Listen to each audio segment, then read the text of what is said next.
Assalamualaikum warahmatullahi wabarakatuh.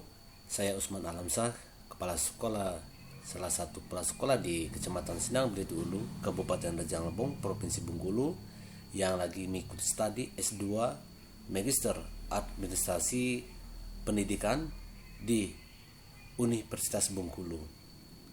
Di mana pada hari ini kami mengikuti Zoominar yang dianggap sebagai pertemuan dalam perkuliahan, di mana pada hari ini pemateri yaitu Ibu Aan Komaria, seorang dosen yang cantik, di mana menurut beliau yaitu inovasi manajer di era new normal,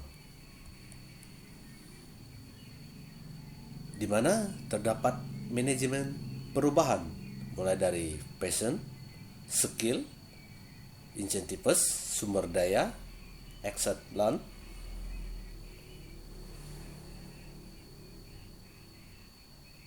lalu bermacam-macam tindakan passion dan skill yang menuju ke compassion, anxiety, rejection, frustration, dan remedial.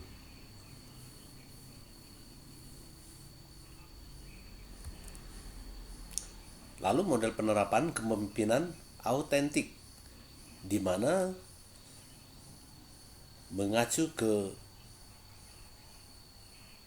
Undang-Undang Distrik dan Tujuan Pendidikan Nasional, di mana di dalamnya perlu diketahui bahwa perkembangan peserta didik menjadi satu, manusia yang beriman dan bertakwa kepada Tuhan Yang Maha Esa; dua, berakhlak mulia; tiga, sehat; empat, berilmu; lima, cakep; enam, kreatif; tujuh, mandiri; delapan, warga yang demokratis; sembilan, tanggung jawab. Itu mengacu ke visi sekolah, di mana visi sekolah nilai-nilai pendidikan yang harus dimiliki yaitu subdiscipline, relationship, health, pause, purpose. Lalu nilai-nilai pendidikan menuju ke efektivitas penerapan nilai visi.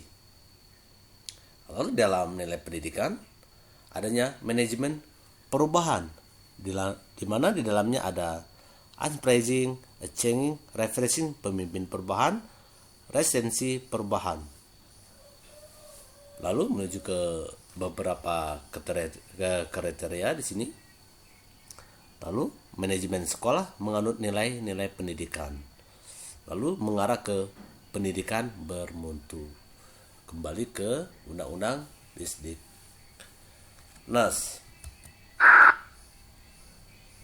Bagaimana peran manajer dalam inovasi? Yang pertama, mengendalikan, monitoring,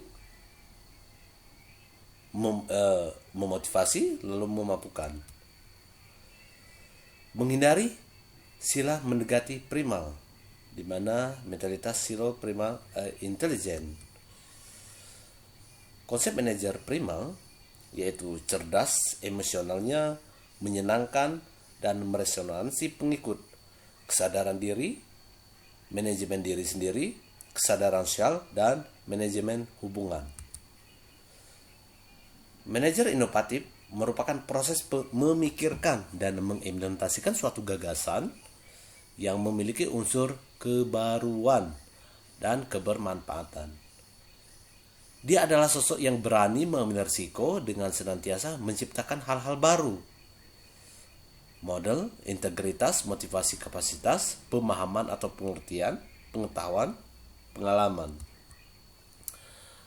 Manajer inovatif memiliki yang pertama, memiliki passion perubahan; yang kedua, memiliki visi inovasi; yang ketiga, memandang perubahan sebagai tantangan; yang keempat, berani bertindak dan berimprovisasi; lima, tidak takut; dan enam, mau berkolaborasi. Manajer inovatif new normal, yang pertama, gagasan inovasi digital; yang kedua, inovasi kolaboratif; yang ketiga, gagasan model inovasi karya.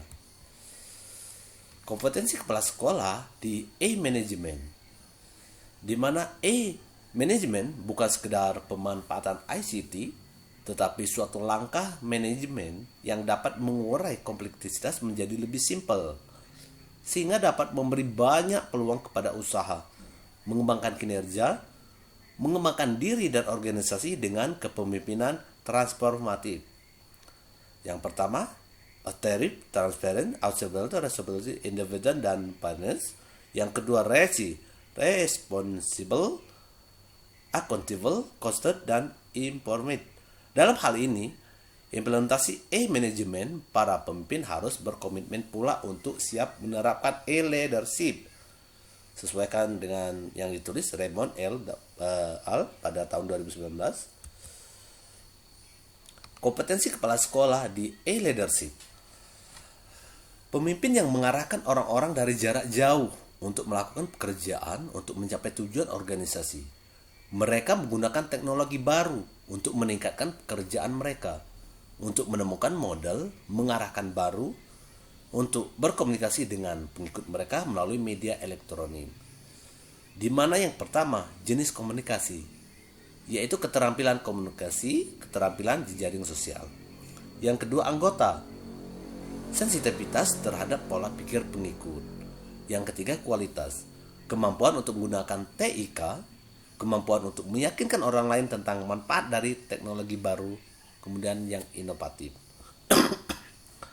Yang keempat, kebutuhan akan tempat. Bekerja melintasi batas waktu, batas ruang, dan rintangan budaya di mana pengawasan dari interaksi langsung tidak dimungkinkan.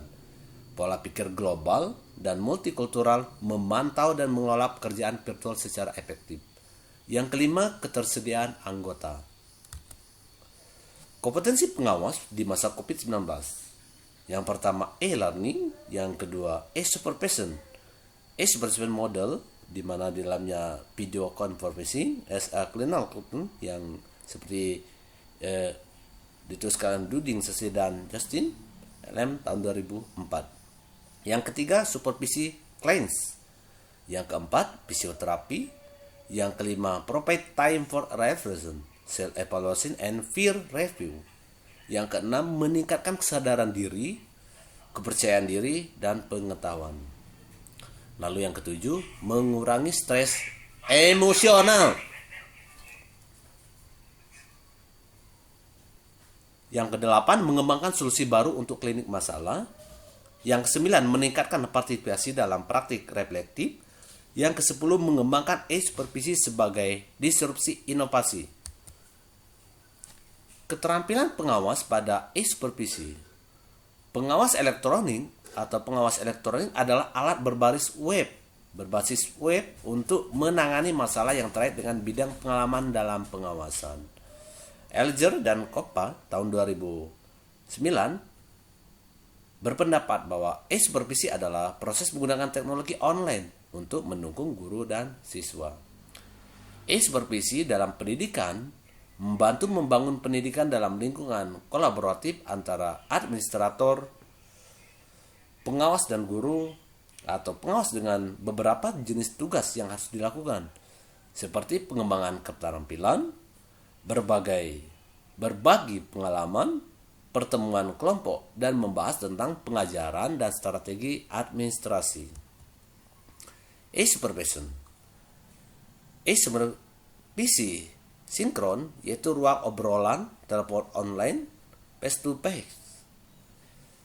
E-supervisi itu melalui email, wiki atau blog, papan diskusi, forum, dan e-riset. Kompetensi guru untuk e-learning. Yang pertama, mengerti tentang e-learning. Yang kedua, mengidentifikasi karakteristik siswa. Yang ketiga, mendesain dan mengembangkan materi yang interaktif. Yang keempat, mengadaptasi strategi mengajar untuk menyampaikan materi secara elektronik. Yang kelima, mengorganisir materi dalam format yang mudah untuk dipelajari. Yang keenam, melakukan training dan praktek secara elektronik.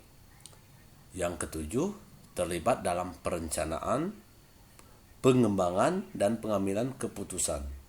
Yang kedelapan, mengevaluasi keberhasilan pembelajaran, attitude, dan persepsi para siswanya. Pembelajaran di masa COVID-19, di mana di dalamnya belajar jarak jauh, harus memenuhi unsur pedagogik, andragogik, paragogik, autagogik yang di dalamnya self-determined learning.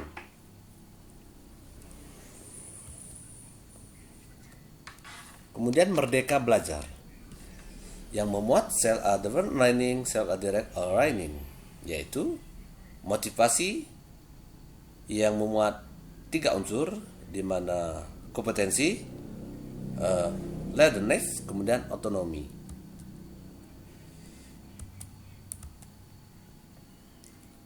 Dimensi antaragogi. Yang pertama, konsep diri, di mana di dalam pedagogi tergantung orang lain, lalu di dalam antaragogi mandiri. Yang kedua, pengalaman belajar. Pengalaman menurut di dalam pedagogi yaitu pengalaman adalah hal yang baru. Kemudian di dalam antaragogi, pengalaman banyak dan variatif. Lalu kesiapan belajar. Pedagogi tanggung jawab guru, antaragogi diputuskan sendiri. Perspektif waktu dan orientasi belajar. Pedagogi persiapan untuk masa depan, antaragogi untuk memecahkan masalah dan solusi terbaik. Tingkat kemandirian. Pedagogi tergantung orang lain, antaragogi tidak tergantung pada orang lain. Orientasi belajar. Pedagogi berorientasi materi belajar, antaragogi pada skill yang harus dikuasai. Lalu pemanfaatan hasil belajar. Pedagogi ditemukan faktor lain, kemudian antaragogi cenderung santai tapi saling menghormati. Motivasi belajar, di mana di dalam pedagogi dilakukan oleh guru, antaragogi fasilitator dan peserta didik. Lalu proses perencanaan program belajar. Pedagogi dilakukan oleh guru, antaragogi tidak dijelaskan atau di sini. Lalu analisis kebutuhan. Pedagogi dilakukan oleh guru, antaragogi peserta didik aktif menganalisis.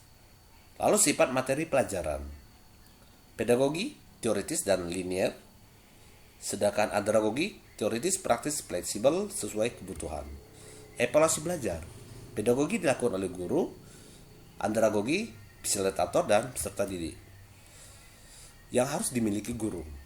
Pertama, empati. 2, kewajaran. 3, respect. 4, komitmen. 5, mengakui kehadiran orang lain. 6, membuka diri. 7, tidak mendikte. Terima kasih, itulah paparan materi yang disampaikan oleh Ibu Aan Komaria. Semoga bermanfaat di mana kita menghadapi COVID-19 ini dengan yang positif. Akhir kata saya tutup dengan wabillahi taufiq wal hidayah. Wassalamualaikum warahmatullahi wabarakatuh.